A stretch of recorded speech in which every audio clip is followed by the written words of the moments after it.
आज हिंदू हृदय सम्राट बाळासाहेब ठाकरेंची जयंती आहे आणि त्यांच्या या जयंतीदिनी अंधेरीत शिवसेनेचा महामेळावा पार पडतोय। विधानसभा निवडणुकीनंतर उद्धव ठाकरे यांची तोफ पहिल्यांदाच या मेळाव्यात धडाडणार आहे आणि म्हणून शिवसैनिकांना ते काय संदेश देणार, कोणती दिशा देणार याकडे सगळ्यांचं लक्ष लागलंय। तर याच अंधेरीच्या मेळाव्याच्या ठिकाणावरून आढावा घेतलाय आमचे प्रतिनिधी गिरीश कांबळे यांनी। पाहूयात। शिवसेना प्रमुख बाळासाहेब ठाकरे यांचा जयंती आहे आणि या जयंती निमित्ताने ठाकरे गटाने आज शिवसैनिकांचा जाहीर मेळावा आयोजित केलेला आहे। अंधेरीच्या छत्रपती शिवाजी महाराज स्टेडियमवर आजचा हा मेळावा होणार आहे।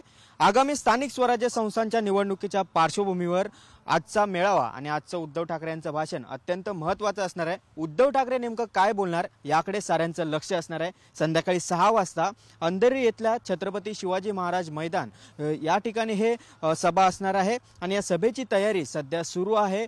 या ठिकाणी उद्धव ठाकरे यांचे फोटोज असतील, बाळासाहेबांचे फोटोज असतील, हे या मैदानात संपूर्णपणे लावण्यात आलेले आहेत, झेंडे लावण्यात आलेले आहेत आणि एकंदरीत जी विधानसभा निवडणुकीचा निकाल लागला त्यानंतर उद्धव ठाकरे हे काय बोलणार आहेत आणि या वर्षातील हे उद्धव ठाकरेंचं पहिलंच भाषण असणार आहे। त्यामुळे उद्धव ठाकरे आजच्या या भाषणात नेमकं काय बोलणार याकडे साऱ्यांचं लक्ष असणार आहे। व्हिडिओ जर्नलिस्ट गणेशसह गिरीश कांबळे, साम टीव्ही, मुंबई।